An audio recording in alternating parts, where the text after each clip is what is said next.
আসসালামু আলাইকুম সবাইকে। আজকে আমি আপনাদের সাথে শেয়ার করব শুটকি লোট্টা মাছ ভুনা, যেটা খুবই মজার হয়েছিল আর আমার হাজবেন্ড কিন্তু অনেক প্রশংসা করেছিল। তো এখানে আমি লোট্টা মাছ ভুনার জন্য নিয়েছি কিছুটা টমেটো কুচি, নিয়েছি পেঁয়াজ, সাথে আস্ত রসুনও নিয়েছি। তো এবার আমি ফ্রাই প্যানে লোট্টা মাছগুলো ভালোভাবে ভেজে নেব।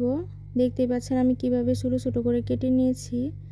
তো এবার যখন ভাজতে ভাজতে সাদা কালার এসে পড়েছে, তো এবার আমি এটা ঢেলে পানিতে রেখে দিব যাতে ময়লা ভালোভাবে বের হয়ে যায়। এভাবে কিছুক্ষণ ভিজিয়ে রেখে দিব। আর এবার দিয়ে দিচ্ছি ফ্রাই প্যানে পরিমাণ মতো তেল। এখানে তেলের পরিমাণটা একটু বেশি দিতে হয় যেহেতু আমি মাছটা ভুনা করব। এবার দিয়ে দিচ্ছি 2 মুঠো করে পেঁয়াজ কুচি। লোট্টা মাছ ভুনাতে পেঁয়াজ কুচিটা একটু বেশি দিতে হয় আর খেতে কিন্তু তখন একটু বেশি ভালো লাগে। এবার পেঁয়াজটা লাল লাল হয়ে আসলে দিয়ে দিচ্ছি আদা রসুন বাটা 2 চা চামচ।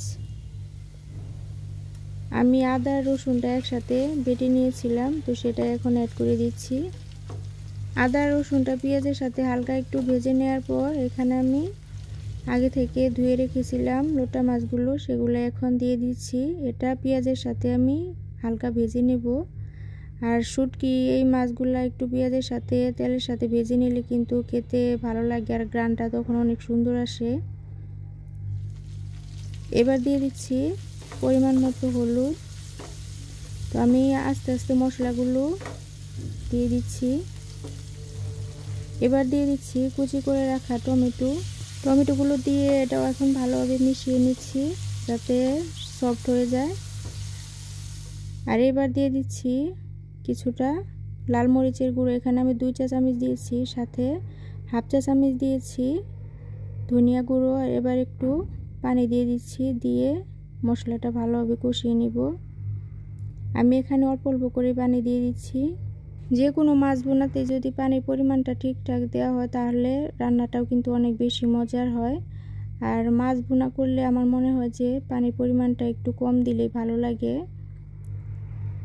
তো এই পর্যায়ে পানিটা দেওয়ার পর আমি ভালোভাবে মিশিয়ে নিচ্ছি, নিয়ে হালকা হাতে একটু নাড়িয়ে নিচ্ছি। আর দিয়ে দিচ্ছি কিছুটা লবণ।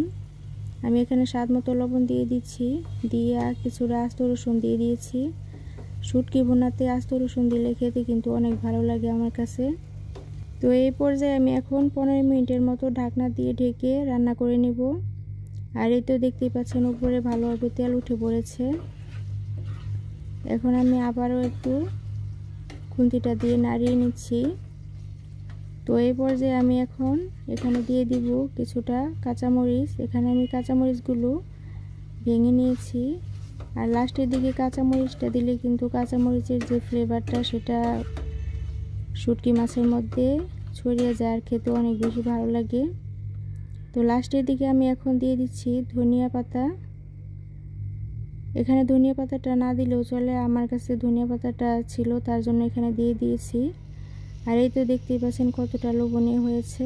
আর ভিডিওটি একটু হলেও ভালো লেগে থাকলে আপনারা প্লিজ লাইক, কমেন্ট এবং শেয়ার দিয়ে পাশেই থাকবেন। আল্লাহ হাফেজ সবাইকে।